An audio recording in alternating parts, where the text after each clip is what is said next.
Bienvenue sur Indépendante et Authentique, le podcast pour booster ton état d'esprit et ton entreprise. Je suis Pêche et j'accompagne les entrepreneurs à croire en elles, à développer leur activité et à garder un état d'esprit positif et motivé. Chaque mercredi, je te partage des conseils autour de l'entrepreneuriat, une réflexion de développement personnel ou encore l'interview d'une femme inspirante qui te partagera sa vision de la vie et de l'entrepreneuriat. Et aujourd'hui, je retrouve Isabelle Guiling, entrepreneure, slasheuse, multipassionnée et surtout multitalentueuse pour parler justement de multipotentialité dans l'entrepreneuriat. Parce que je sais pas toi, mais personnellement, passer des semaines à faire la même chose du matin au soir encore et encore, ça m'apporte pas beaucoup de joie. Moi, je sais que j'ai besoin de varier, de tester plein de choses, de développer même plusieurs projets en même temps pour me sentir pleinement épanouie et alignée. Et comme je sais que beaucoup d'entrepreneurs, que ce soit dans mes coachés ou des personnes avec qui j'échange sur les réseaux, aspirent aussi à tout ça, sans pour autant se l'y autoriser ou sans savoir comment gérer, j'ai décidé d'inviter Isabelle pour échanger autour de tout ça. Et donc tu vas voir, cette conversation avec Isabelle a été absolument passionnante, remplie de conseils pour assumer et gérer sa multipotentialité. Et d'ailleurs, si le sujet te parle, je t'invite d'ores et déjà à partager le podcast sur Instagram en nous taguant avec Isabelle. Tu as les liens de nos comptes Instagram dans les notes de l'épisode. Et nous, ça nous fera grand plaisir de te remercier, de partager avec toi, d'échanger et évidemment aussi de partager ta story. Et sur ce, je te remercie par avance et je te laisse pour notre belle conversation. Est-ce que pour commencer, tu veux bien te présenter ? Alors, tu es slasheuse, tu fais plein de choses, 1001 choses qui sont absolument passionnantes dans plein d'univers en plus différents parce que souvent, on se dit, je vais faire plein d'activités, mais par exemple, tout dans le bien-être ou etc. Et toi, c'est un monde merveilleux que tu as créé qui me fascine. Est-ce que tu veux bien nous expliquer ce que tu fais et comment ça s'est créé ? Oui, avec grand plaisir. Alors, concrètement, d'un point de vue, on va dire, professionnel, si on regarde de l'extérieur, j'ai 4 entreprises. J'ai une entreprise avec des programmes en ligne et des week-ends autour du yoga, du fitness et nouveauté du roller fitness. J'ai une boutique en ligne de bijoux et d'accessoires plutôt pour les rituels bien-être et spiritualité. J'ai un blog sur la permaculture et surtout notre mode de vie nature. Donc, comment on fait notre potager, comment on fait nos meubles, comment on vit proche de la nature et comment on le vit aussi mentalement. Et la 4e, c'est une école en ligne pour les entrepreneurs multipassionnés, puisque j'ai découvert avec le temps qu'évidemment tous mes clients sont comme moi. Et typiquement, pour gagner sa vie de ses passions, qu'on puisse rester chez soi ou qu'on voyage n'importe où. Génial. Et comment est-ce que tu as développé tout ça ? Est-ce que tu as tout fait d'un seul coup ? Tu avais toutes ces passions-là et du coup, tu t'es dit, je vais créer plein d'entreprises dans tous ces domaines-là ? Ou est-ce que c'est venu petit à petit ? Alors, c'était pas ça du tout. En fait, avant tout ça, j'ai pendant 7 ans eu une boutique atelier, une boutique galerie, dans laquelle je vendais mes meubles sur mesure, des meubles en carton pendant 7 ans. Et je faisais des meubles pour les gens et je vendais aussi dans ma boutique. Et c'était en mode pirate parce que c'était pas du tout ce qui était prévu. Toutes mes autres créations, je faisais des bijoux, des tableaux. En fait, à chaque fois que j'avais envie de faire un truc, je le faisais, je le vendais dans ma boutique. Puisque j'étais là, entre guillemets, la chef, je pouvais le faire. Et il s'est passé que petit à petit, j'ai accueilli les créations de plein d'autres personnes. Des événements improbables se sont créés, comme des concerts, etc. Mais donc, ça s'est fait un petit peu par hasard. Et après ces 7 ans-là, mon objectif, c'était surtout de ne plus être coincée avec les horaires de la boutique. Et j'avais vraiment très, très envie de vivre dans la nature avec mon nouveau compagnon de l'époque, puisque ça fait 6 ans que je suis avec Fabien. Et j'avais aussi envie de faire une partie de reconversion. Ce qui n'était pas prévu au programme, c'est que j'ai eu une agression à ce moment-là, que j'ai surtout fait une dépression plutôt qu'une reconversion. Et pendant ma dépression, en fait, je me suis dit, j'ai vraiment envie de travailler depuis chez moi. Comment est-ce que je peux gagner ma vie depuis la maison, tout en le faisant avec des métiers que j'aime bien? Qu'est-ce que je sais faire? Qu'est-ce que j'aime faire? Je me suis intéressée beaucoup à la permaculture et à notre mode de vie qu'on installait, mais on s'entend que comme je connaissais rien à Internet, vraiment, mais rien du tout, quoi. J'avais tout juste un profil Facebook personnel, je connaissais rien d'autre, mais je voyais que certaines personnes gagnaient leur vie avec leur blog, etc. Mais pragmatiquement, même mon compagnon me disait, mais t'es dingue, tu vas pas partager des articles de blog sur le potager et gagner ta vie avec ça. Qu'est-ce que tu vas faire comme job? Et du coup, en fait, je me suis dit, mais ce que je sais vraiment faire, c'est coacher dans le fitness parce que avant cette boutique que j'ai eue, je suis sortie d'une école de sport. Et c'était quelque chose qui était mon quotidien. Je coachais indirectement mes amis qui me demandaient des conseils tout le temps. C'était quelque chose que j'adorais et que j'intégrais malgré moi dans mon quotidien avec mes proches.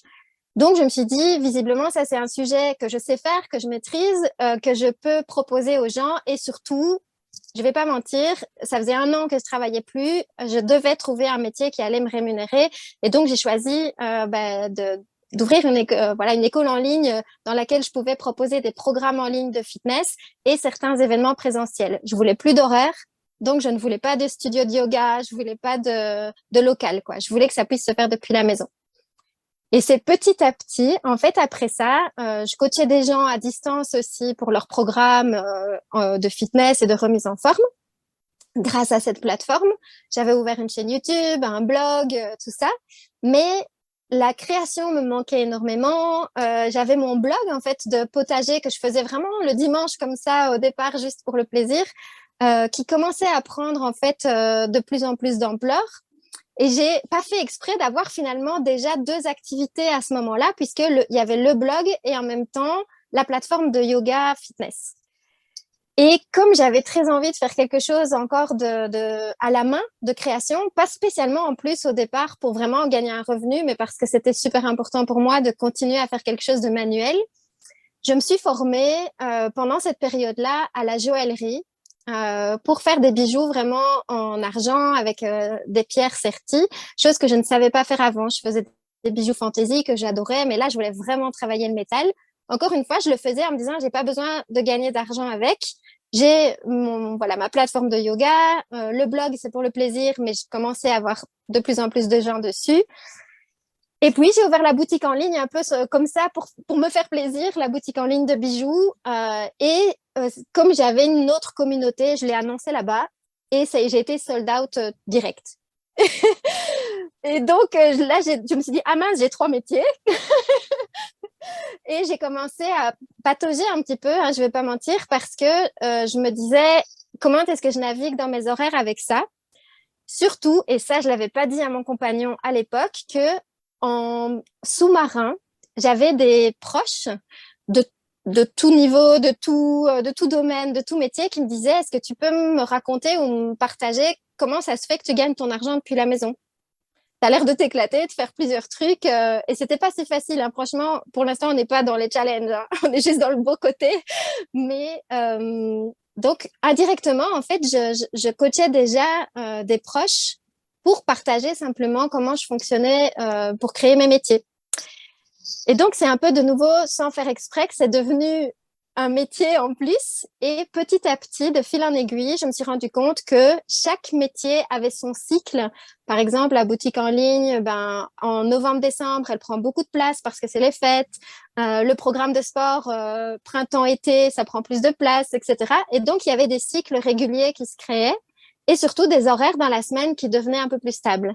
Mais je vais pas mentir, quand ça s'est créé, à chaque fois, c'était un mélange de je peux pas résister, j'ai envie de le faire. Mon compagnon va me tuer. il va vraiment avoir peur de ce que je vais sortir comme nouvelle idée.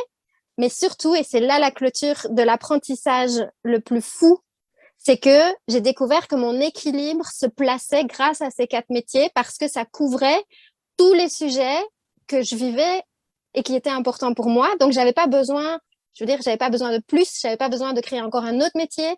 C'est juste que naturellement, dans mes semaines, je faisais une rotation sur ces sujets-là. Voilà. C'est magnifique, c'est passionnant et juste incroyable.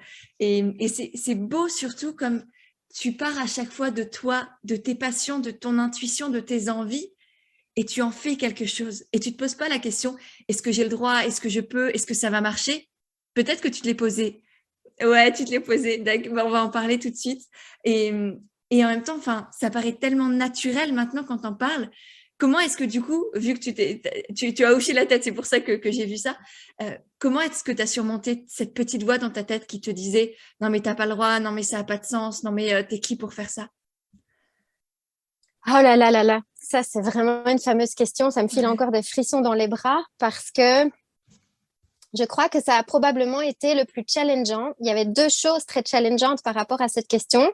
C'est déjà avec soi-même, cette question quand tu te lèves le matin et la petite voix qui te dit mais t'es complètement dingue. T'es vraiment dingue, ça va pas gagner d'argent, tu vas pas t'en sortir, il y a personne qui fait ça, tout le monde te dit de ne faire qu'un seul truc, ça ne peut pas fonctionner si tu ne fais pas qu'un seul truc. En plus, j'étais en formation à ce moment-là qui m'aidait évidemment à apprendre comment créer mon entreprise en ligne, comment me rendre plus visible et c'était le dernier conseil qu'on m'aurait donné de faire plus d'une seule chose. Donc, je savais en plus que j'allais à l'encontre de ce qu'on me disait de faire. Donc, j'avais peur, mais tous les jours, en fait. Et en plus de ça, j'avais à côté de moi un compagnon entrepreneur très pragmatique pour qui, comment dire, déjà le format et le type d'entreprise que je faisais sortait du cadre. On s'entend que juste avant, je faisais des meubles en carton, ce qui était déjà pas normal. Quand j'ai présenté mon entreprise, tu sais, pour enregistrer son numéro de TVA, etc., on m'a regardé en me disant Madame, vous êtes bien gentille avec vos meubles en carton. Mais donc, pour naviguer vraiment avec ce doute permanent, c'est vraiment ça, hein, c'est le mot, c'est naviguer d'un côté à l'autre entre les jours où tu as la foi permanente que ça va fonctionner. J'avais comme toujours au fond de moi une voix qui me disait mais ça a marché pour des meubles en carton, pourquoi ça marcherait pas pour d'autres choses? Alors quand je dis que ça a marché, c'était pas si facile parce que j'étais pas formée comme aujourd'hui pour me faire connaître, mais j'ai survécu et j'ai quand même mangé. Mais donc du coup, ce que je voulais, et c'était aussi pour ça que j'ai changé de métier, c'est que je voulais pas seulement que ça fonctionne un peu tout juste, je voulais vraiment m'épanouir tant dans mon agenda que dans mes différents métiers. Et donc, du coup, ce qui s'est passé, il y a eu une drôle de cette balance entre mon compagnon qui avait peur pour moi, encore plus peur que moi-même, et moi qui, un jour sur deux, était en panique totale en me disant que j'étais un peu dingue. Il y avait des élans à l'intérieur qui étaient plus forts que cette peur-là. Donc, je crois que mes peurs étaient aussi grandes que mes élans, mais chaque fois, il y avait comme un petit pourcent supplémentaire. Je ne peux pas m'empêcher de le faire, je dois le faire. Tu vois, c'est comme ben voilà, le fait que toi et moi, on se rencontre, que je t'invite dans ma retraite et tout ça, c'était plus fort que moi. Mais la peur est tout aussi grande, mais tout juste en dessous. Et donc, il y a eu un décalage intéressant dans la façon dont ça s'est mis en place. C'est que à chaque fois que j'avais très peur, le problème qui allait avec cette peur-là, c'est que ça reportait de plusieurs semaines, plusieurs mois, voire plusieurs années, la mise en place de cette idée. Et à un moment donné, la frustration est devenue, la douleur de ne pas le réaliser est vraiment devenue beaucoup plus grosse que la peur de le réaliser. Ça, c'était une chose. Je devais me taire pendant la période où les idées montaient parce que je ne pouvais pas forcément à ce moment-là être aussi accueillie que je le suis aujourd'hui. C'est plus facile quand l'argent rentre de dire, bah voilà, peu importe les idées que j'ai, ça va fonctionner. Mais quand t'as pas les preuves, t'es complètement comme Walt Disney où tu veux monter un Euro Disney et personne te croit. Et j'avais personne dans mon entourage qui travaillait comme ça. Je suis dans un village où dans ma rue, il y a que 4 maisons. J'ai que des pensionnés autour de moi. C'était vraiment pas évident. Mais il y avait du coup un décalage entre le moment où j'avais l'envie, le feu, l'idée. Je ne sais même pas parfois d'où elle me venait. La certitude que c'était pas le moment d'en parler à mon compagnon qui était déjà en panique avec le métier numéro 1 ou 2. Et à chaque fois, par contre, c'est comme si je répondais non seulement à mon feu intérieur, mais aussi à une espèce de demande. Tu sais, quand je parlais par exemple de la demande de mes proches qui disaient mais comment tu gagnes ton argent avec ça? Comment tu fais? Ça s'est passé pour de vrai à un moment donné. Les gens me disaient est-ce que je peux pas avoir 1 heure avec toi et je te paye? Et puis, donc à chaque fois, je me disais, ben, puisque ça fait quelques personnes qui me demandent ça, pourquoi je le rendrais pas un peu plus propre, un peu plus officiel? Et l'événement principal de la bascule par rapport à cette peur, vraiment, il y a eu un grand moment de bascule. Pendant très longtemps, je cachais le fait que je faisais plusieurs choses. Il y avait que certains clients qui savaient parce qu'ils me connaissaient de manière plus proche ou voyageaient d'un métier à l'autre, qui savaient que je faisais de la permaculture potager avec mon blog, qui savaient que je vendais des bijoux et qui savaient que j'avais un coaching fitness. Mais c'était pas officiel, je le disais pas et j'en parlais pas. Mais c'était vraiment devenu très frustrant parce que je savais au fond de moi qu'il y avait aussi quelque chose d'atypique là-dedans et qu'on me posait de plus en plus de questions. Et j'aurais aimé à l'époque, j'aurais tellement aimé avoir quelqu'un qui me dit vas-y, tu peux, ça marche, tu peux le faire. C'est pas facile, tu dois te gérer dans tes émotions, tu dois te gérer dans l'agenda, tu dois te gérer dans... C'est comme devenir un peu précurseur dans ce truc, tu vois.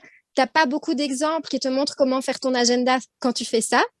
Moi, j'ai cherché beaucoup et je me suis dit, je peux pas garder ça pour moi. Il y en a d'autres comme moi. Pourquoi ils n'auraient pas droit à 1 heure, 2 heures d'explication où moi, je me mets à nu et que j'ose dire, voilà, c'est pas une solution toute faite, c'est juste comment moi, j'ai construit les choses et je te partage comment ça fonctionne au quotidien. Ouais. Et je suis partie 10 jours en Finlande sans le dire à mon compagnon que j'allais réfléchir sur mon nouveau projet. L'idée, c'était au départ d'aller filmer un programme de fitness. Et j'ai sorti Slasheuse Digitale à ce moment-là pour assumer haut et fort que je faisais plusieurs choses et que tout était imparfait, mais que ça marchait. Ouais.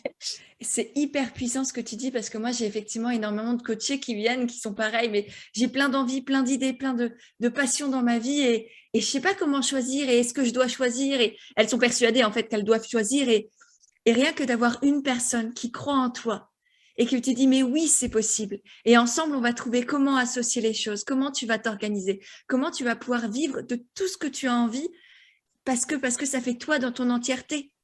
Tu n'as pas à choisir un bout de toi parce que la société a décidé que c'était comme ça. Non, c'est toi, tu es pleinement toi et tu ne pourras jamais être entièrement dédié aussi aux personnes que tu aides, par exemple, si toi, tu n'es pas entière dans ta vie au quotidien. Donc, ouais, c'est rien que d'avoir une personne ou quelques personnes comme ça avec qui tu peux échanger, te reposer, être accompagné, ça change tout. Enfin, moi, je le vois avec mes coachés, je pense que toi, c'est tout pareil. Hein. Mais vraiment, c'est « Ah, mais en fait, j'ai le droit. Ah, mais en fait, c'est possible. Ah, mais moi aussi, je peux, en fait. Ouais. » Et moi, les étoiles dans les yeux que j'ai, enfin, ça me fait vibrer et je sens que toi aussi, c'est très fort. Et du coup, qu'est-ce que, notamment au niveau de l'agenda, parce que là, moi, quand je t'entends parler, je me dis, mais déjà, moi, je fais plein de trucs, mais alors toi, c'est oufissime. Comment tu t'organises justement? C'est quoi tes petits trucs et astuces? Je les ai découverts un peu de nouveau sans faire exprès, c'est-à-dire que je mettais des choses en place. Parfois, j'étais un peu sous l'eau. Parfois, je me disais, là, c'est pas du tout la priorité, tu devrais faire autre chose. Donc, émotionnellement, je vais pas dire que c'était facile à gérer avant de comprendre comment je fonctionnais et ce qui était possible. Donc, j'ai envie de dire que je posais des actions, j'observais et puis j'ajustais après. Donc ça a toujours été un fonctionnement. C'est toujours le cas là maintenant. Il y a les choses sur lesquelles je peux m'appuyer dans mon fonctionnement, dans un horaire, dans le temps que prend la création d'un bijou ou des choses comme ça, et d'autres où je fais des choses et puis j'analyse et puis j'ajuste. Donc concrètement, ce que j'ai remarqué déjà, c'est que on va pas se mentir, le fait d'avoir 2/3 de mes services et produits qui sont numérisés, qui sont numériques et qui sont enregistrés, ça a tout changé. Hein. On va regarder les choses en face. C'était ce qui me permettait de décrocher certaines heures pour me former et pour observer les choses et savoir ce que j'allais faire après ou pour développer une autre partie de personnalité que j'avais envie de développer ou d'activité. Donc, le fait d'avoir des produits numériques, des formations en ligne, que ce soit du petit e-book au moyen, gros ou petite formation, grosse formation, c'est l'ensemble de ces produits-là qui ont permis d'avoir des récurrences et qui m'ont permis d'observer surtout, tiens, à partir de quel endroit les gens arrivent, est-ce que les gens me trouvent plutôt là, et de comprendre quel chemin les gens faisaient jusqu'à moi. Et vous allez peut-être entendre la pluie parce que au-dessus du van studio dans lequel je crée les bijoux, il y a la pluie là pour l'instant. J'espère que ça ne fait pas trop de bruit. La deuxième chose dont j'ai pris conscience par rapport à l'agenda, c'est donc qu'il y a ces grands moments de création par rapport à un produit, une formation. Mais une fois que c'est fait, entre guillemets, mon seul travail, c'est de l'entretenir, de l'améliorer, de tisser des liens avec les personnes qui souhaiteraient venir dans les programmes et puis ensuite avec les clientes, demander le feedback, etc. Mais donc, ça décroche quand même du temps où ce temps-là est consacré finalement à la visibilité et à la promotion de ce que j'ai à proposer.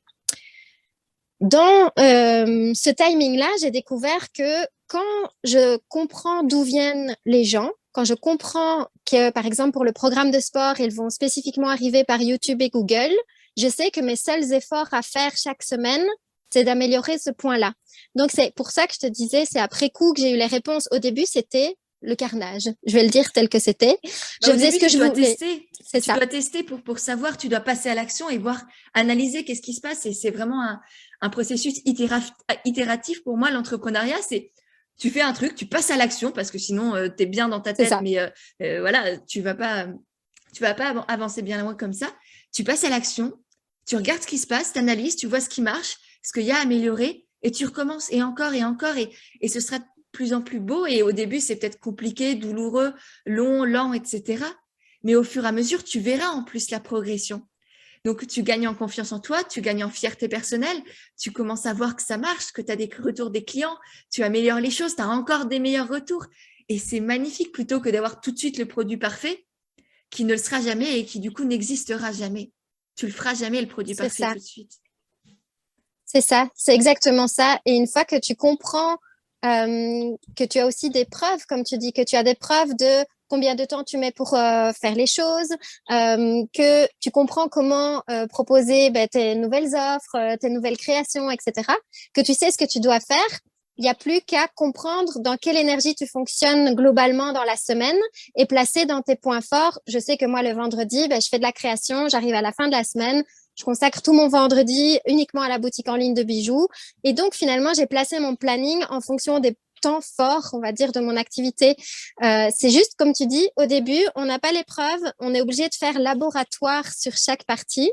Et dès qu'on commence à avoir des réponses, il y a à chaque fois ce petit pourcent de foi en plus qui permet d'ajuster. Et de temps en temps, il y a un vautrage planning et on se récupère comme on peut. Ouais. Et du coup, là, il y a plein de questions qui me sont venues parce que tu as abordé plein de sujets. La première, c'est comment est-ce que tu fais pour vendre plein de différents produits? Parce que mine de rien, effectivement, quand tu les as créés, tu te dis, hop là, basta, ça va être du revenu passif, comme on dit. Mais ça demande un boulot de dingue de les promouvoir, de les mettre en avant, un minimum de manière naturelle et authentique, parce que je pense que toutes celles qui nous écoutent n'ont pas forcément envie d'être hyper pushy, hyper agressive, on va dire presque. En tout cas, moi, c'est pas du tout mon énergie et c'est pas ce que j'enseigne à mes clientes, ce que je les accompagne à développer pour elles. Donc, comment est-ce que toi, tu fais pour vendre plein de choses différentes en même temps? Ce que j'ai choisi de faire, et ça n'est pas forcément nécessaire ni le cas pour tout le monde, puisque par exemple, dans les personnes qui sont coachées près de moi, il y en a pour qui le fait d'avoir plusieurs activités peuvent tout à fait être liées sur le même site internet. C'est complètement cohérent. Tu peux très bien avoir des bijoux de type spirituel et en même temps un coaching spirituel sur la même boutique sans souci. Mais dans mon cas, il y avait la question que je me posais régulièrement, c'est si je parle de fitness à des gens qui sont intéressés par le business ou que je parle de marketing à des gens qui veulent savoir quoi manger ce matin, ça ne va pas aller. Donc, la question que je me posais, c'est de quoi ont envie d'entendre parler les gens qui sont sur ce thème-là. Donc, moi, j'ai fait le choix de garder séparés mes 4 métiers. Ça ne veut pas dire qu'il n'y a pas certains ponts qui se créent régulièrement ou qu'il n'y a pas 2 activités qui pourraient fonctionner ensemble. Mais si je montre de manière concrète, vue du haut, les 4 activités, toutes les personnes qui sont intéressées par le fitness, le yoga, etc., généralement me trouvent par YouTube et par Google. Donc, ce qu'elles font comme recherche, elles ne connaissent pas mon nom. Elles ne savent pas encore que je suis. C'est une petite. Au début, les premières ventes que j'ai faites, je les ai fait à mes amis. Je l'ai vraiment fait à mes proches parce que j'avais demandé des témoignages j'avais interviewé des femmes autour de leur façon de faire du sport, etc. Mais comme tu le dis, une fois dépassé les premières ventes, comment tu fais pour pérenniser les choses? À un moment donné, tu es obligé de sortir de ton cercle, tu es obligé d'aller toucher des gens que tu connais pas et en plus de répéter cette boucle-là sans, comme tu dis, être pushy. Mon souhait à moi, ça a donc été d'utiliser finalement la création de contenu pour cette activité-là et de me mettre là où il y avait des gens. Donc, du coup, comme j'ai vu que ça fonctionnait, c'est là, j'aime bien, moi, la création des vidéos, j'adore parler comme toi, j'adore partager des astuces et tout ça. Donc, j'ai décidé que pour cette activité-là, même si je peux avoir des clients par les autres métiers, je m'occupe de ma création de contenu, de partager des astuces et que les gens me trouvent souvent par hasard. Enfin, par hasard, tu as quand même bien bossé, du coup, je pense, Oui. le SEO, le référencement naturel. Faut peut-être Oui. pas. Oui, mais enfin, ce que je veux dire, c'est ça. Mais tu as quand même bossé derrière pour Tout justement mettre en avant. Moi, c'est ce que j'enseigne, par exemple, dans la formation Comme Naturel, c'est le référencement, c'est comment mettre en avant son site, son blog ou ses réseaux sociaux de manière naturelle sur Google ou ses vidéos sur YouTube, par exemple.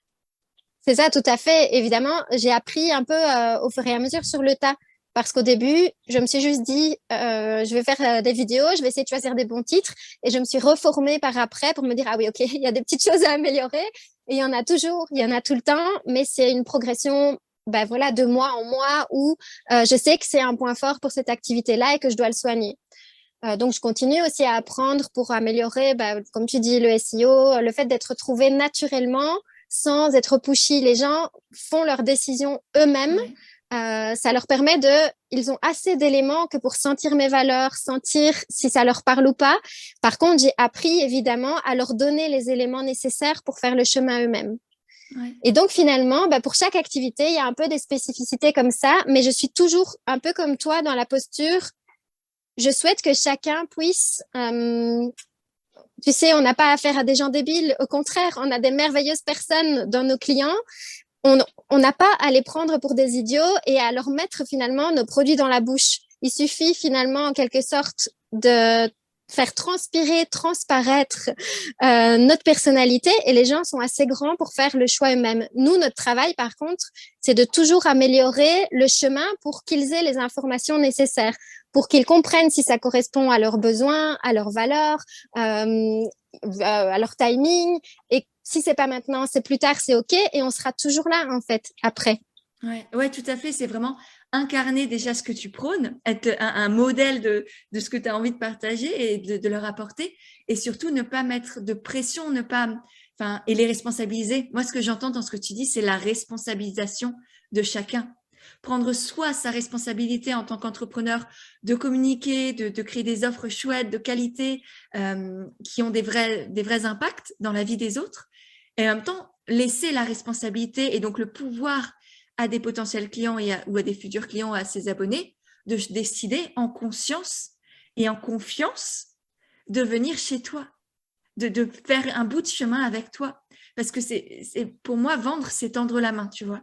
C'est dire, coucou, je suis là.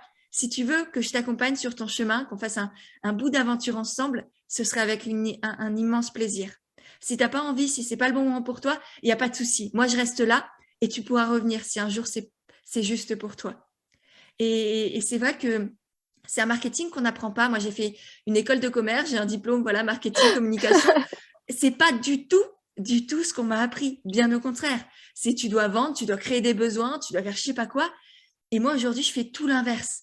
Et ça marche, mais c'est tellement plus fluide. Et aujourd'hui, en 2 ans, j'ai fait un chiffre d'affaires que j'aurais jamais cru dans ma vie, qui est juste, ouais, j'en ai encore les yeux grands ouverts et c'est pas pour ça que je fais, hein, évidemment, mais c'est quelque chose, l'argent qui parle toujours à beaucoup de monde. Donc, ouais, c'est vraiment arrêter de vouloir vendre et juste être soi et partager et donner et communiquer sur ces produits aussi parce qu'on en est fier, parce qu'on les aime et qu'on aime les gens qui vont pouvoir y accéder.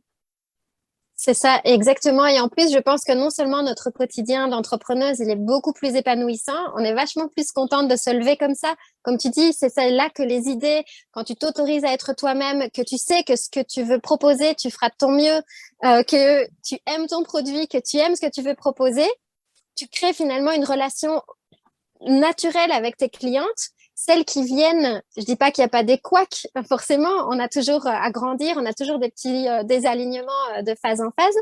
Mais en tout cas, moi, les clientes que j'ai, ce sont devenues, il y en a très nombreuses qui sont devenues des amies et surtout qui co-créent avec moi la suite parce que c'est grâce à elles que je deviens qui je deviens aujourd'hui. C'est grâce à elle que j'ai les feedbacks nécessaires pour m'ajuster en temps réel. Et c'est pas du tout comme ça non plus que moi j'ai appris. Euh, c'est clair qu'en école de commerce, ça doit être encore plus tranché.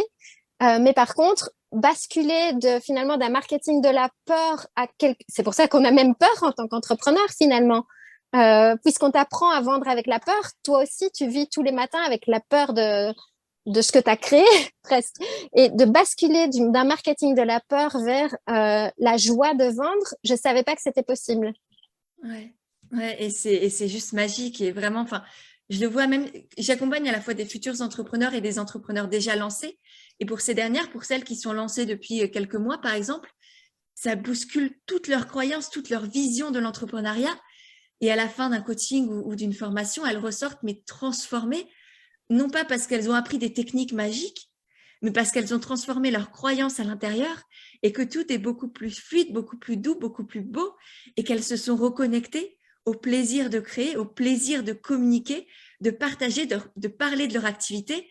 Et c'est comme ça qu'elles ont, mais il y en a certaines qui ont, ouais, qui sont passées de même pas le SMIC à, je sais pas, 10 000 euros par mois au bout d'un an, au bout de quelques mois. Et c'est extraordinaire, alors que tu prends du plaisir, ce qui est tout à fait en plus en contradiction avec ce qu'on nous apprend habituellement de il faut travailler dur, il faut souffrir, tu n'as pas le droit de mériter, de gagner beaucoup d'argent si je sais pas quoi. Enfin, toutes ces conneries, pardon, mais c'est ça. C'est vraiment ça. Et qu'il faut apprendre à désapprendre en fait. Et moi, je trouve ça merveilleux d'accompagner des femmes comme ça à désapprendre des croyances qui ne les portent pas et à les accompagner à créer des croyances qui les portent, qui sont créatrices pour elles et qui les aident comme ça à rayonner et accompagner d'autres à le faire à leur tour. Enfin, c'est magnifique. Et En pardon. plus, dans la communication, tu vois que toi, tu assumes, que tu incarnes, et aussi dans ta formation, hein, comme authentique, eh bien, ce que je remarque, c'est que finalement, ça leur permet, dans le parcours qu'elles font avec toi, moi, je vois ça un petit peu comme des poupées russes. C'est-à-dire qu'elles arrivent, elles sont dans la petite poupée russe du début, elles n'ont pas encore la visibilité et la conscience qu'en réalité, il y a comme d'autres dimensions autour. Et je sais pas toi, mais je trouve qu'en fait, de mois en mois et d'année en année, quand on évolue dans notre entreprise laboratoire, à chaque fois, on découvre une nouvelle dimension, un peu comme une nouvelle poupée russe, où on se dit, mais pourquoi on m'a pas dit? Et ça veut dire qu'une fois que tu as compris, après un accompagnement comme les filles font avec toi, que tu as compris, que tu as intégré, entendu que c'est possible, que tu peux vendre différemment, que ça marche, que tu peux rester toi, que tu peux laisser venir les inspirations et proposer des choses de manière un peu atypique, parfois un peu en mode surprise aussi, que finalement, vendre et entreprendre, c'est pas du tout ce que tu croyais. Elle passe dans une certaine autre dimension pendant. Peut-être qu'elle passe carrément, qu'elle saute plusieurs dimensions d'un coup, un peu comme plusieurs poupées russes d'un coup. Et une fois que tu as compris ce truc, que tu n'avais pas la vision de tous les possibles, je ne sais pas pour toi, mais il y a quelque chose qui change, qui fait que quand tu comprends que tu n'as pas accès à toutes les infos et que tu commences à être plus paisible, tu sais, à relâcher les épaules, à te rendre compte que tu peux vendre différemment, ça ne s'arrête plus. Ouais, c'est tellement ça, t'es inondé d'opportunités, de possibilités. Et c'est comme toi quand tu m'as contacté pour la retraite ou comme tout ce que tu crées, tu fais des connexions dans tout en fait. Et une idée en amène 10 000 autres. Et à la fin, bon, ce qui est dur, c'est de choisir, mais il faut aussi comprendre qu'il faut choisir sur le coup, mais qu'on est capable de tout faire. Pas au même moment, on ne peut pas tout faire au même instant, mais on peut tout faire tout au long des mois et des années et de la vie qui arrive, qui est devant nous. Et ça aussi, ça fait du bien à comprendre et à conscientiser que ouais, mais je fais des choses maintenant qui me font kiffer et demain, ça continue. Mais ouais, je te rejoins et c'est une très, très belle image, celle des poupées russes. Et en même temps, alors, on s'ouvre à des dimensions différentes. Et pendant qu'on s'ouvre à ces dimensions différentes, on enlève aussi les couches. Donc, il y a en même temps l'effet inverse de peut-être qu'au début, tu es la grosse poupée russe et que petit à petit, en découvrant ces dimensions différentes, eh ben, tu enlèves les couches de croyances, de peurs, d'injonctions, de stéréotypes et tu redeviens la vraie toi, la toi de l'intérieur, peut-être ton enfant intérieur, enfin voilà, quelque chose qui est beaucoup plus pur d'une certaine manière, pas dans le sens, enfin, ouais, naturel. Plus brute, quoi, ouais, brute comme tu étais avant. Oui. Humain, en fait, humain, tu vois. C'est pas... t'es pas une façade, tu portes plus ton masque. T'es juste toi. C'est un sacré voyage, hein, ce chemin de revenir à soi, c'est tous les jours un petit pas de plus pour enlever les masques, ne fût-ce qu'au travers des réseaux sociaux, et je suis sûre que tu en parles énormément dans ta formation, mais d'arriver petit à petit à enlever les masques. Et ça a été pour moi la révélation vraiment de, finalement, une fois que tu es de l'autre côté, tu te rends compte qu'il se passe rien de grave à enlever les masques et à enlever les couches. Ouais. C'est ce qui nous fait le plus peur, finalement. Comme tu disais, assumer sa sensibilité, assumer sa particularité. Et finalement, de l'autre côté, c'est vachement mieux. Ouais. Et finalement, le pire qui puisse arriver, souvent, c'est de ressentir une émotion douloureuse. C'est tout. Il n'y a rien d'autre qui peut arriver. Et on se rend compte en plus que finalement, on est beaucoup plus forte que ce qu'on pense, parce que j'imagine que toi aussi, tu as essuyé quelques cailloux sur lesquels tu as trébuché, ou quelques moments difficiles, hein, que ce soit dans nos émotions ou bien dans simplement ce qu'on a mis en place qui se passe pas comme prévu. Et finalement, on se rend compte qu'on arrive à passer au travers, qu'on construit une nouvelle résilience ou compétence. Et comme tu le dis, moi, j'avais pas tout à fait conscience de ça il y a 6 ans quand j'ai commencé ce nouveau cycle d'entrepreneuriat. J'avais très, très peur. J'avais peur de manquer, peur de l'échec, peur d'être jugée, peur du regard des gens, peur de pas être aimée, peur de faire des erreurs. Et puis, j'en ai fait des erreurs, en fait, c'est tout. Et donc, je me suis rendu compte qu'en faisant, il suffisait juste de regarder ma responsabilité en face, mes émotions, de les soigner et puis de remonter en selle et de voir comment je pouvais utiliser ça pour la suite. Ouais. Des peurs, ces peurs-là, elles seront toujours là. Je pense que toi aussi, tu as encore le syndrome de l'imposteur, la peur de ne pas mériter, la peur de ne pas être assez, de ne pas donner assez, toutes ces peurs-là qui sont là, mais elles sont constamment là. Il faut juste apprendre à les traverser, à se faire assez confiance pour savoir qu'on pourra aller au-delà. Et que quoi qu'il se passe, on sera là. On sera là pour nous, on sera là pour remonter la pente et qu'on trouvera des solutions. Ouais. Et en parlant de difficultés, est-ce qu'il y a un moment comme ça qui te revient très compliqué pour toi? Et comment tu l'as surmonté? Oh oui, j'en ai un en particulier. C'est que quand j'ai commencé, tu sais, avec le blog de permaculture, etc., et puis que j'ai lancé le premier programme, j'avais appris à lancer un programme, mais j'avais pas appris à l'entretenir et à savoir comment pérenniser les choses. Donc, financièrement, franchement, c'était déjà magique d'avoir eu plusieurs milliers d'euros, mais c'est pas assez pour vivre sur l'année. Et je savais pas comment faire pour gagner plus de visibilité, etc. Donc, financièrement, ça a commencé à devenir très tendu. Et c'est devenu tendu aussi dans mon couple parce que c'était grâce à mon compagnon que j'avais pu mettre ça en place. Il avait pris en charge une partie du loyer, etc. pendant cette année-là. Moi, on s'entend que j'avais quitté mon magasin. J'étais dans une situation, c'est d'ailleurs le sujet de mon dernier article de blog, j'étais très endettée. J'étais pas seulement sans revenu, je sortais d'une dépression, je recommençais à reprendre confiance, etc.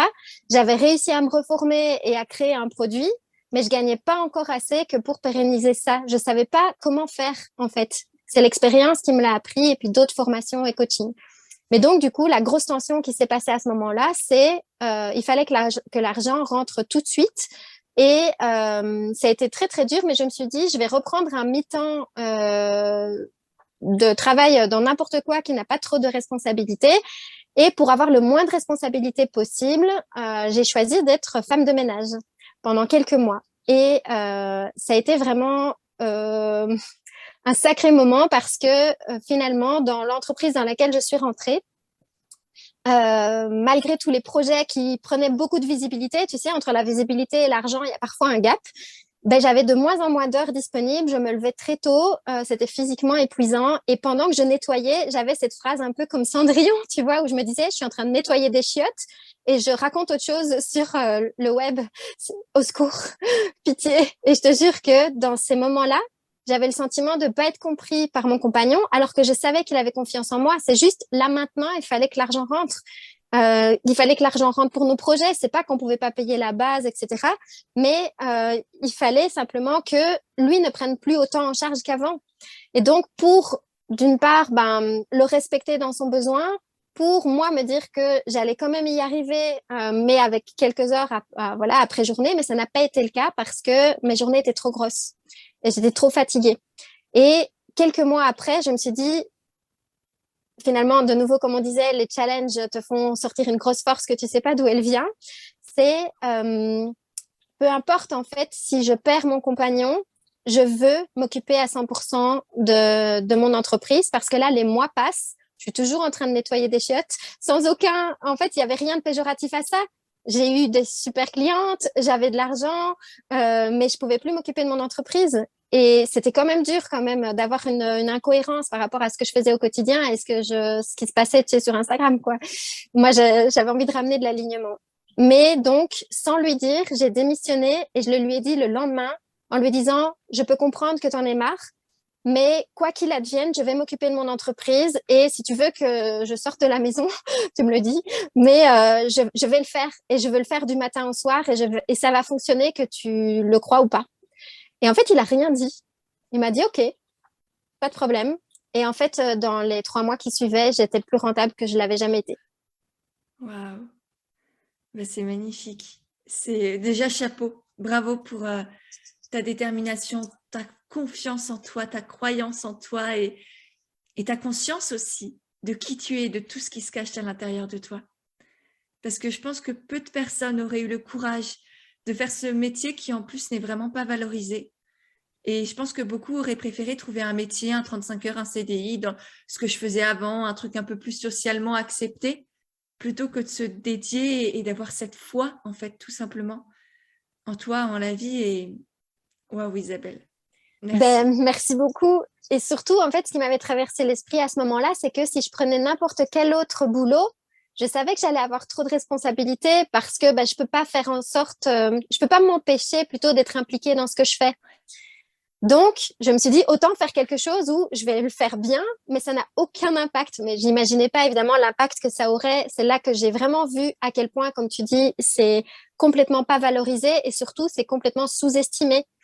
En nettoyant du matin au soir, je n'ai jamais autant respecté mes femmes de ménage qu'aujourd'hui où je leur fais des cadeaux parce qu'aujourd'hui, je peux me permettre d'avoir de l'aide, je peux me permettre de déléguer des choses et d'avoir une équipe et tout ça, mais j'ai jamais aussi bien traité les personnes de mon équipe que depuis que j'ai fait ce boulot-là.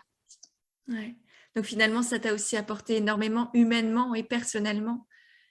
Tu serais pas la même sans tout ça. Ouais. Les vrais chemins. C'est ça, la vraie vie aussi. Et elle est d'autant plus belle aussi maintenant, je pense, parce que si tu n'aurais pas traversé ça, tu verrais pas la joie, le bonheur et la richesse, dans tous les sens du terme, que tu as aujourd'hui, que tu vis et que tu... D'ailleurs, vas-y.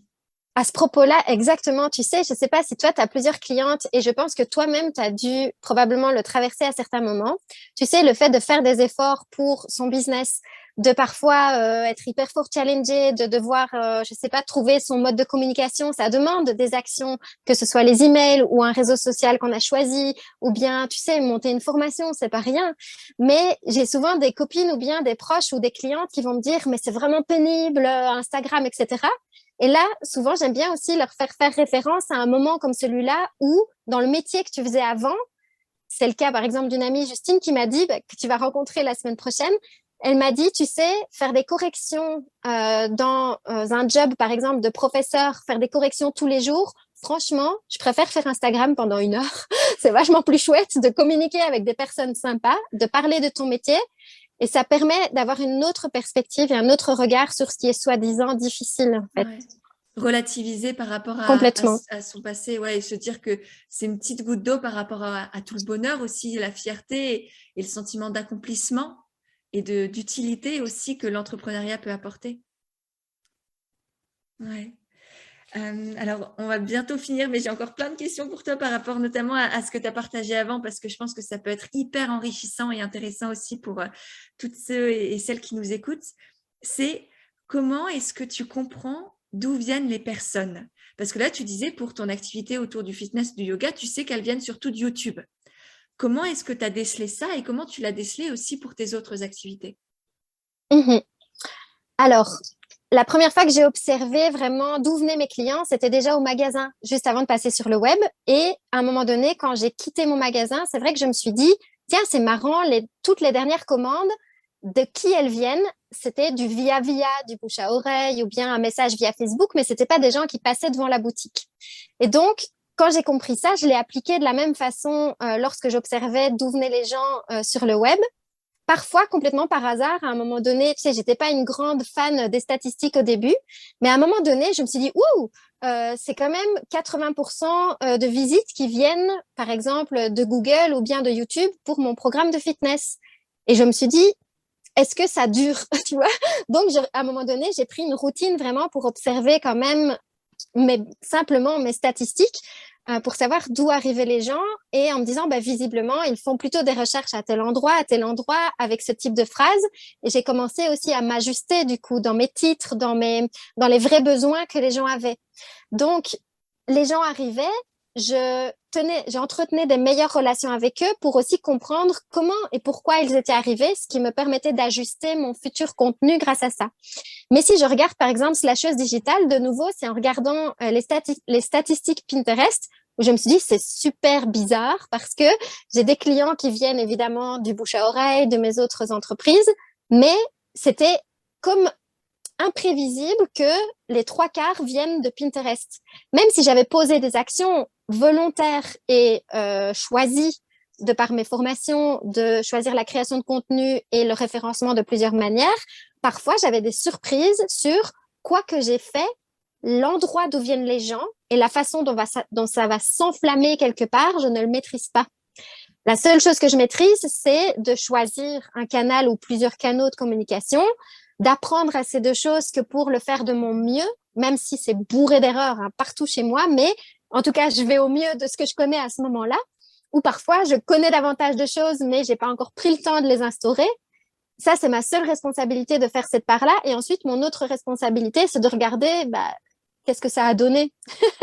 Encore une fois, le processus c'est ça. itératif de je fais, j'analyse, je recommence, j'améliore, etc. dont C'est on ça. parlait tout à l'heure. Ok, génial. Oui, effectivement, les statistiques au début, ça fait froid dans le dos. Enfin, on n'a pas envie de les On regarder. n'a En pas fait, c'est envie, mais oui, passionnant parce que ce qu'il y a derrière, c'est des ça gens. explique tout.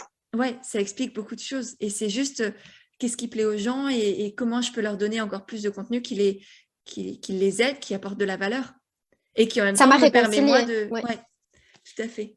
Ça m'a vraiment réconciliée avec finalement ce qui était des chiffres parce que en leur posant des questions aussi une fois qu'ils étaient dans mon cercle ou cliente, quand elles m'expliquaient j'ai d'abord regardé ça, puis après j'ai lu un article, puis après j'ai fait cela. Finalement, c'est des choses techniques, mais c'était toujours cette personne, comme tu dis, derrière et je voyais son chemin et j'ai juste fait en sorte que le chemin soit encore plus fluide si possible pour les gens. Ouais, tout à fait. Et du coup, pour finir, une de mes dernières questions, ce serait de comment est-ce que tu as compris ton fonctionnement au niveau de ton énergie? Parce que au début, tout à l'heure, tu en parlais, c'est jongler entre toutes ces activités, la saisonnalité des activités, de ton rythme aussi. Comment est-ce que tu as compris ce fonctionnement énergétique-là? Je pense que toi aussi, tu fais beaucoup de journaling. J'aime vraiment bien m'octroyer des moments pour avoir des temps de conscience sur ce qui s'est passé dans la journée, dans la semaine ou même l'année, en fait, selon le temps que j'ai évidemment disponible devant moi. Ce qui est sûr, c'est que déjà chaque soir, en fait, je prends mon carnet et comme j'ai une très bonne mémoire pour certaines choses, mais parfois, j'arrive à la fin de la journée, je suis incapable de te dire ce que j'ai fait, tellement parfois, j'ai fait qu'une seule chose et c'est plus facile, j'ai fait que des bijoux, mais parfois, tu sais, c'est pas concret. Tu as répondu à des gens, tu as écrit un email, etc. Et j'ai besoin à la fin de la journée d'avoir un temps de conscience sur, mais concrètement, qu'est-ce que j'ai fait aujourd'hui? Et donc, du coup, ça m'a permis de voir progressivement l'impact de ce que je faisais, évidemment, dans mes entreprises.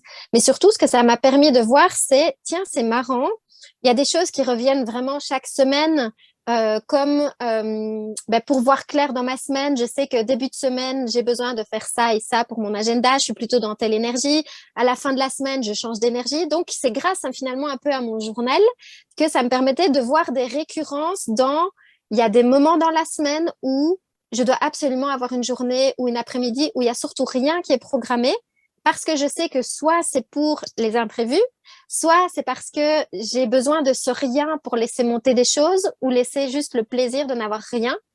Et grâce à ça, finalement, j'ai observé les patterns et j'ai posé mon agenda un peu en fonction de mes patterns. Je sais par exemple que pour mes rendez-vous de coaching, je dois les placer dans un certain laps de temps le matin. Exceptionnellement, je peux en mettre un l'après-midi, mais je sais vraiment que le type d'énergie que j'ai pour être en énergie vers l'extérieur, où je discute avec quelqu'un, etc., dépasser une certaine heure pour coacher, ça devient vraiment limite pour moi. Je peux me forcer, mais si je suis mon meilleur flow, je sais dans quelles heures je peux le faire. Pareil, je sais que si j'enchaîne 3 jours de coaching, si je mets des rendez-vous le lundi, le mardi, le mercredi, je commence à me sentir étouffée.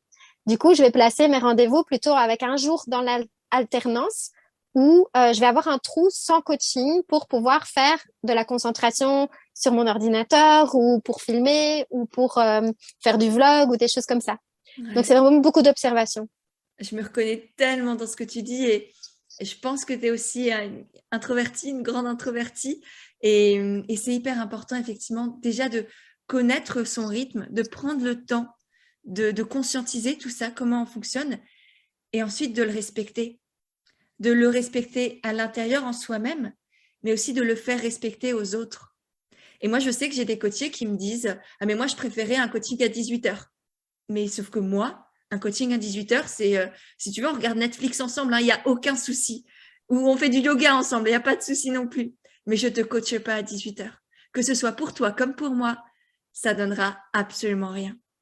Donc, c'est important aussi. Et au pire, cette personne ne vient pas en coaching parce que du coup, je ne suis pas la bonne personne pour elle. Mais je préfère ça que de me forcer, que de la voir derrière qui ressent aussi cette énergie qui n'est pas la bonne.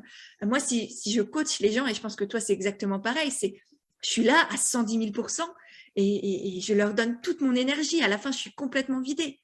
Donc, si j'arrive à 18h, que je suis déjà vidée de mon énergie, je ne peux plus rien leur donner. Donc, c'est aussi par respect pour elles que je me respecte moi. Ouais. Donc, merci pour ces idées-là. Je pense que ça parlera aussi à beaucoup, beaucoup de personnes. D'ailleurs, dites-nous aussi, toutes celles qui nous écoutaient, en fait, une petite story sur Insta et dites-nous si vous êtes introverti, extraverti et si vous arrivez aussi à respecter votre rythme et comment vous le faites et si oui ou si non. Et dans tous les cas, ce sera très, très bien. Hein, mais juste, voilà, posez-vous la question et partagez-nous la réponse si vous voulez bien. Et du coup, pour finir, Isabelle, j'ai quelques petites questions que je pose un peu tout le temps. Pour commencer, est-ce que tu as une citation, une phrase qui t'accompagne, que tu te répètes souvent, qui te fait du bien? En fait, j'en ai pas une qui m'accompagne tout le temps et qui me fait du bien en particulier. Je pense juste à une que j'ai dite tout à l'heure à mon assistante. Non est une phrase complète. Parce que c'était un de mes plus gros problèmes et ça m'a beaucoup accompagnée pour, comme tu disais, respecter mes rythmes et surtout pouvoir prendre ma place même dans mon couple. J'ai une personne extraordinaire à côté de moi, mais qui prend beaucoup de place et il a fallu que je prenne la mienne grâce à cette citation-là. Elle est magnifique. Vraiment, c'est la première fois que je l'entends et elle me parle beaucoup. Et je pense que de prime abord, elle peut être compliquée. Enfin, voilà, elle peut challenger. Et en même temps, elle est magnifique, magnifique. Tu n'as pas besoin de te justifier, tu n'as pas besoin d'expliquer. C'est juste, là, c'est non. Que ce soit par envie, par besoin, par volonté, par quoi que ce soit, pas besoin de te justifier. C'est toi, tu es là, tu es non. Et ce non, il a autant de valeur qu'un oui ou que quoi que ce soit. Ouais, merci Isabelle, c'est magnifique. Avec plaisir. Autre petite question, est-ce qu'il y a une femme, une entrepreneure inspirante, authentique, voilà, qui t'inspire un peu au quotidien ou que tu aimerais entendre sur ce podcast? Il y a une personne à laquelle je pense qui a écrit 2 très très beaux livres. Elle s'appelle Géraldine Remy. Je ne sais pas si tu as déjà entendu parler d'elle. C'est une Belge qui a écrit 2 livres sur l'éco-anxiété, mais ces 2 livres qui sont très drôles. Ils sont à mourir de rire. Ils t'aident vraiment à traverser, évidemment, l'anxiété autour de l'écologie, du monde d'aujourd'hui, parce que elle a fait sa propre transition. et elle est évidemment toujours en train de la faire et simplement au travers de ses essais, que ce soit autour du zéro déchet ou autour de la permaculture en formation, etc. Elle raconte en fait comment elle a vécu ses stages et c'est très très drôle. C'est vraiment magnifique, c'est très touchant. Ça parle beaucoup aussi d'hypersensibilité et de comment aujourd'hui dans notre génération on peut s'intégrer avec les grands thèmes mondiaux et environnementaux qui sont les nôtres et comment on gère nos émotions là-dedans. Donc, je pense que ça pourrait être voilà, une personne très inspirante qui est une amie, voilà, qui est aussi une entrepreneuse et je pense qu'elle a de très Génial. belles choses à partager. Ouais, génial. Bah, je mettrai aussi son nom dans les notes de l'épisode. Est-ce qu'il y a d'autres femmes comme ça qui t'inspirent, d'autres entrepreneurs un peu que tu suis au quotidien? Ça peut être tu regardes les stories Insta, tu commentes les posts, tu écoutes les podcasts, je sais pas. Des femmes comme ça qui Alors, t'accompagnent. moi, une de celles que je suis le plus pour l'instant, c'est Mélanie Anlayer, où je suis dans son accompagnement depuis un an et simplement parce que pour moi, c'est vraiment une précurseur. Elle est canadienne, francophone, mais elle fait beaucoup d'accompagnement en anglais, mais je sais qu'elle intervient de plus en plus en francophonie. C'est justement une précurseur sur le thème de l'argent. C'était très nouveau pour moi de vraiment pouvoir travailler profondément mon rapport à l'argent. Je l'ai travaillé d'année en année, évidemment en 12 ans d'entrepreneuriat, mais ces dernières années, c'est devenu un très gros sujet parce que, comme tu dis, quand tu commences à générer certaines sommes, moi, j'ai basculé, on va dire, dans des domaines et dans des montants que j'étais pas encore prête à recevoir. Mhm. Et Mélanie Anlayer m'a vraiment aidée à réconcilier le droit à avoir beaucoup d'argent pour impacter, mais aussi simplement parce que j'en ai le droit, tout simplement, Ouais, et que ça n'a rien à voir avec la personne que je suis, ni la valeur que j'ai, tout en conservant finalement son éthique et ses valeurs. ouais, Et je ne dis pas qu'on doit forcément lui ressembler, etc. C'est juste qu'elle a permis de déclencher chez moi ce travail-là profondément. ouais. Hein, c'est vrai que le travail sur l'argent, on dirait pas, et c'est encore un très très gros tabou dans notre société, et c'est aussi pour ça que j'ai créé la formation Argent aimant, parce que vraiment ça recèle tous les non-dits, toutes les croyances, toutes les peurs, les schémas du passé, le rapport avec la famille, enfin vraiment, ça, et s'en libérer, ça change tout, et l'abondance, c'est un droit de naissance. L'abondance financière, l'abondance sur tous les plans de sa vie, de son être, à l'intérieur, à l'extérieur, et vraiment le comprendre aussi, comprendre que la somme d'argent que tu as sur ton compte n'a rien à voir avec ta valeur, comprendre que l'argent, ça fait pas de toi quelqu'un de mauvais, que tu n'as pas à le mériter forcément, que tu peux t'éclater et gagner beaucoup d'argent. Tout ça, c'est à déconstruire, comprendre aussi que, ouais, comme je le disais tout à l'heure, tu n'as pas à travailler dur pour gagner de l'argent. Tout ça, c'est... Enfin, moi, je les vois dans les personnes qui ont fait le programme Argent Aimant, c'est magnifique. Les explosions à la fois intérieures que ça crée et du coup l'ouverture extérieure aussi vers l'abondance, vers l'argent que ça Mmh. permet aussi à la fin. C'est Mmh. extraordinaire et je le sens aussi quand tu en parles que tu as vécu ça et je suis tellement heureuse que de plus en plus de femmes, et moi aussi j'ai fait un travail colossal sur mon rapport à l'argent, la peur de manquer qui m'a bouffée pendant des années Ouais, et qui revient aussi encore parfois parce que je pense que c'est chez n'importe quel être humain et encore plus quand on est entrepreneur et que tout repose sur nos épaules. Elle revient, mais j'arrive maintenant à presque à lui parler, à lui dire coucou toi, j'ai pas besoin de toi, tu peux repartir. À bientôt, au revoir.